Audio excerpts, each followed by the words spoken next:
Hello అండి, శ్రీరామనవమి సందర్భంగా ఈరోజు ఈ వీడియోలో సీతారాముల కళ్యాణం చూపించబోతున్నాను. వెల్కమ్ బ్యాక్ శ్రీ నవీన మేకింగ్. ఈరోజు ఈ కళ్యాణంలో ఈ ముగ్గురు జంటలు ఈ కళ్యాణంలో కూర్చోబోతున్నారు. శ్రీరామనవమి అనగానే మనకు గుర్తొచ్చేది భద్రాచలంలోని రాముల వారి కళ్యాణం.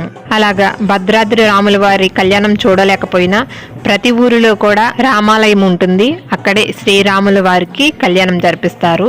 ముఖ్యంగా ఇలాంటి పల్లెటూరు గుడికి ఎదురుగా ఆరు బయట పచ్చని తోరణాలతో మండపం సిద్ధం చేసి స్వామివారికి కళ్యాణం జరిపిస్తారు. శ్రీరామనవమి ముందు రోజే మేమందరం కలిసి ప్రతి ఇంటికి వెళ్ళి సీతారాముల కళ్యాణం జరగబోతుందని ఆహ్వానించడానికి ఇక్కడ అందరం పిలుపులకి బయలుదేరాము. రాముల వారి కళ్యాణానికి ముందు రోజే పంచామృతాలతో అభిషేకం చేసి రాముల వారిని సీతమ్మ వారిని పెళ్ళికొడుకు పెళ్ళికూతురుగా చేశారు.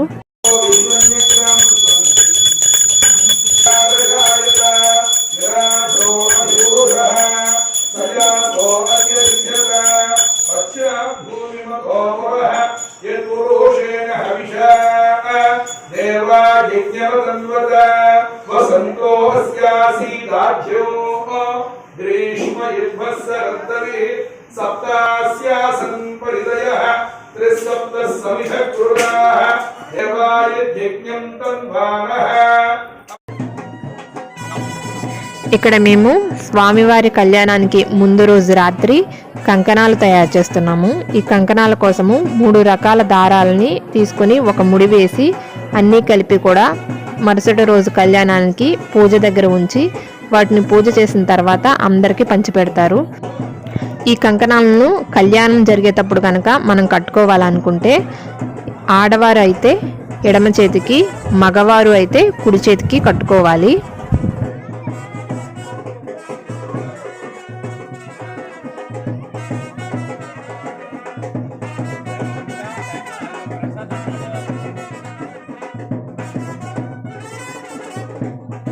శ్రీరామనవమి రోజున ముఖ్యమైన ప్రసాదం వడపప్పు, సెలమిడి, పానకం.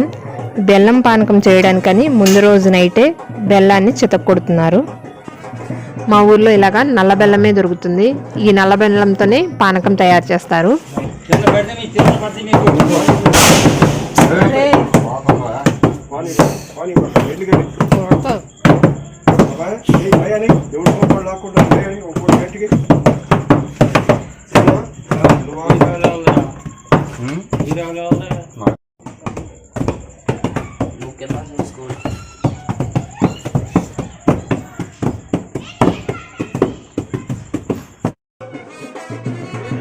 మరుసటి రోజు శ్రీరామనవమి రానే వచ్చింది. స్వామివారికి మేళతాళాలతో తలంబ్రాల బియ్యం తీసుకువచ్చి స్వామివారి కళ్యాణం జరిపించారు. స్వామివారి కళ్యాణంలో ముఖ్యమైన ఘట్టాలు, వాటి విశిష్టత అంతా కూడా పూజారి గారు ఈ వీడియోలో క్లియర్గా చెప్పారు. మీరు ఈ వీడియోని ఎక్కడ స్కిప్ చేయకుండా పూర్తిగా చూడటానికి ట్రై చేయండి.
తదుపరి మనకి కార్యక్రమం చేయడానికి గాను ముందుగా శైవాగమంలో అయితే వినాయక పూజ చేస్తాం.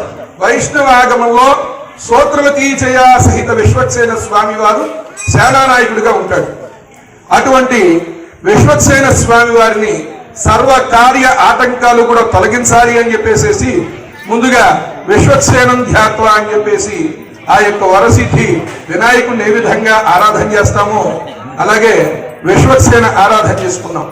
తరువాత మనకి ఎటువంటి అంటు మైలు ఎటువంటి శోధకం వచ్చినప్పటికీ కూడా ఆ శుద్ధి అంతా కూడా తొలగిపోయి చక్కగా శుద్ధి అవ్వడం కోసం పవిత్రత కోసం అని చెప్పేసి స్వస్తి పుణ్యాహ వాచనం అని చెప్పేసి ఇప్పటి వరకు కూడా వేదోక్తంగా చక్కగా పుణ్యాహ జలాన్ని అందరం కూడా చదువుకున్నాం.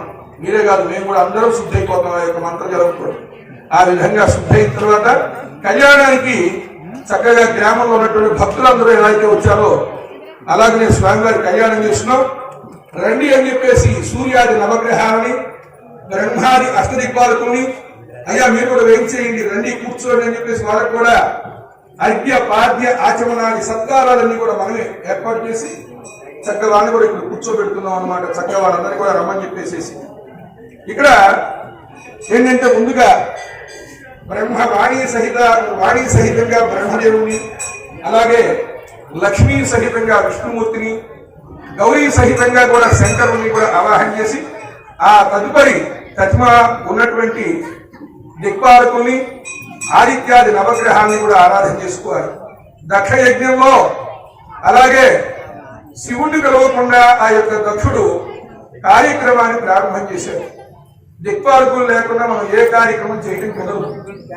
అందుకని చెప్పేసి ఎటువంటి కార్యక్రమం చేసుకున్నప్పటికీ కూడా ఆదిత్యాది నవగ్రహాలు దిక్పాలకులు తప్పనిసరిగా ఉండాలి. లేకపోతే మన కార్యక్రమం ఏదో విధంగా భగ్నమైపోతుంది. అలాగూ కార్యక్రమం చేస్తున్నాం కాబట్టి ముందుగా బ్రహ్మాది అష్టదిగ్బాలక పూజ అన్నమాట. స్వామిన ప్రీత్యర్థం వైవాహికాంగో సీతారామచంద్ర స్వామిన తిరు కళ్యాణ మహోత్సవ ఆఖ్యాంగత్వేన బ్రహ్మాది అష్టదిక్పాలక పూజాంచ కరిష్యే.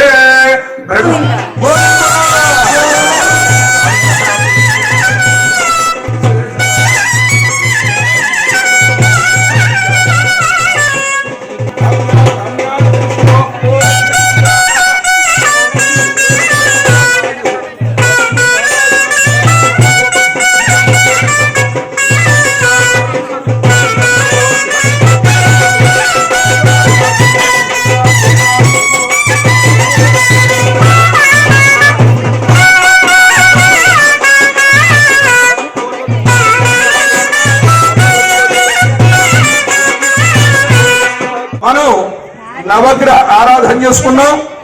దిక్పాలకులందరినీ కూడా రమ్మని చెప్పాం, కూర్చున్నారు. చక్కగా వాళ్ళు కూడా అర్ఘ్యం పాఠ్యం ఆచమనం చక్కగా ఉచిత ఆసనం అన్ని కూడా అష్టోపచారాలన్నీ చేసాం, అయిపోయింది. తరువాత స్వామివారి యొక్క కళ్యాణ మహోత్సవంలో భాగంగా రక్షాసూత్రాన్ని కట్టుకోవడం జరిగింది. ఆ తదుపరి స్వామివారి యొక్క కళ్యాణ నిమిత్తంగా అచింత్యాద్భుత నిత్య యౌవన శోభావలావణ్య రత్నాకరాయ అఖిల లోక పవిత్ర గోత్రాయ అచ్యుత వరబ్రహ్మణేవరాయ ఆదినారాయణవరాయ అని చెప్పేసి ఆ యొక్క రామచంద్ర స్వామి వారు వాసిష్ఠ సగోత్రోద్భవ్యులై నాభాగ మహారాజు గారి యొక్క మునిమనువుడు, అజ మహారాజు గారి యొక్క మనుమడు, దశరథ మహారాజు గారి యొక్క కుమారుడైనటువంటి ఆ యొక్క రామచంద్ర స్వామి వారికి, అలాగనే స్వర్ణరామ మహారాజు గారు గౌతమ సగోత్రోద్భవ్యురాలైనటువంటి స్వర్ణరామ మహారాజు గారి యొక్క మునిమనుమరాలు, హస్వరామ మహారాజు గారి యొక్క మనుమరాలు, జనక మహారాజు గారి యొక్క కుమార్తె అయినటువంటి సీతామహాసాధ్వికి చక్కగా ఈరోజు వివాహం నిశ్చయించి ఎంతో వైభవంగా కళ్యాణ వైభవాన్ని ఇప్పుడు మనం జరుపుకుంటున్నాం. అటువంటి కళ్యాణ వైభవంలో స్వామివారు విష్ణుమూర్తి అంశలో 7వ అవతారం రామచంద్ర స్వామి. వింటున్నారమ్మా? విష్ణుమూర్తి యొక్క అవతారంలో 7వ అవతారం ఆ యొక్క రామచంద్ర స్వామి. కోసల దేశ రాజ్యం అయోధ్య, ఏంటిది రాజధాని, కోసల దేశ రాజధాని అయోధ్య. ఆ యొక్క అయోధ్యలో రాజుగారిగా పట్టాభిషిక్తమైనటువంటి రోజు ఏ రోజు? చైత్ర శుద్ధ నవమి. రాములు వారు రావణాసుని సంహరించి తిరిగి వచ్చినటువంటి రోజు చైత్ర శుద్ధ నవమి. అందుకని చెప్పేసేసి ఆయన పట్టాభిషిక్తం అయింది కూడా నవమి రోజునే. అందుకే మనం కళ్యాణం జరుపుకునేటువంటి విశేషం. అటువంటి స్వామి దశరథ తనయుడయ్యాడు. చక్కగా వరప్రసాదంగా అగ్నిహోత్రుడు వచ్చి పాయసాన్ని ఇవ్వటం మూలకంగా జన్మించినటువంటి కారణ జన్ముడు స్వామి. అలాగే సీతాసాధ్యం ఏమిటండి? అయోనిజ.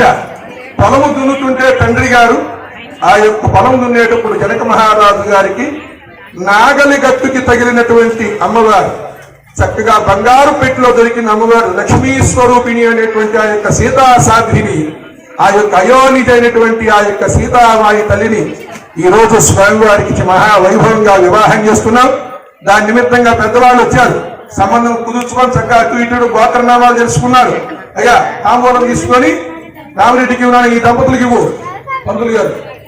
ఈ దంపతుల చేత అట్లా ఇప్పించట్లేగా వృణీమహే ఇత్యుక్త్వా మన పర్వాలేదు ఎక్కువ సార్ అక్కడ నిమిషం ఇచ్చేసేది.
అమ్మవారికి నమస్కరించి పట్టు తీర పట్టుకులు పసుపు కుంకుమ సర్వాభరణములను కుడి చేతి పక్కన నలుగురు పుచ్చుకోవాలి.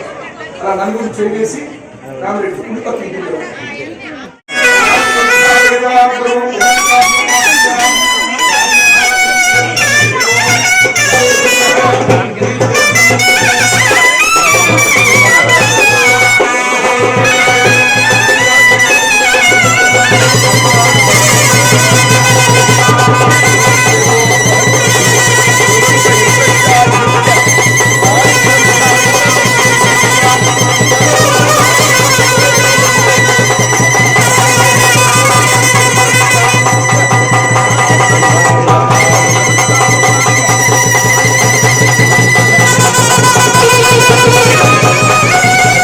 స్వామివారికి చక్కగా సుముహూర్తం భద్రాచలంలో చక్కగా అభిజిత్ లగ్నంలో ఈ యొక్క జీలకర్ర బెల్లం పెట్టడం జరుగుతుంది. మనం కూడా చక్కగా అదే విధంగా జీలకర్ర బెల్లం పెట్టాం. ఇది ఎప్పుడైనా సరే మీరు కూడా గుర్తుపెట్టుకోండి, మీ యొక్క ఇంటి దగ్గర ఎటువంటి కార్యక్రమం చేసినప్పటికీ కూడా ఒక బుధవారం మాత్రం, అంటే ఈ రోజు బుధవారం వచ్చింది, స్వామివారి కళ్యాణం ఎప్పుడూ జరుగుతూ ఉంటుంది కాబట్టి పట్టింపు లేదు, కానీ ఒక్క బుధవారం తప్పించి అన్ని రోజుల్లోనూ కూడా కరెక్ట్ గా సమయం 11:45 దగ్గర నుంచి 12:15 మధ్యలో అభిజిత్ లగ్నం అంటారు. ఈ యొక్క అరగంట సమయంలో ఎటువంటి కార్యం చేసినప్పటికీ కూడా జయం కలుగుతుంది. దీన్ని అభిజిత్ లగ్నం అంటారు. అభిజిత్ లగ్నంలో స్వామివారికి చక్కగా జీలకర్ర బెల్లం పెట్టడం జరిగింది. మనం కూడా ఇప్పుడు తదుపరి అమ్మవారిని లోకజనని అయినటువంటి సీతామహాసాధ్విని ఇప్పుడు మనం కన్యాదానం చేస్తున్నాం. అందరూ కూడా ఆలకించండి. స్వామినః ప్రీత్యర్థం తిరుకల్యాణ మహోత్సవాఖ్యాంగత్వేన స్వామినః కళ్యాణ మహోత్సవాఖ్యాంగత్వేన కన్యాదాన సమయే మహాసంకల్ప పఠనం కరిష్యే.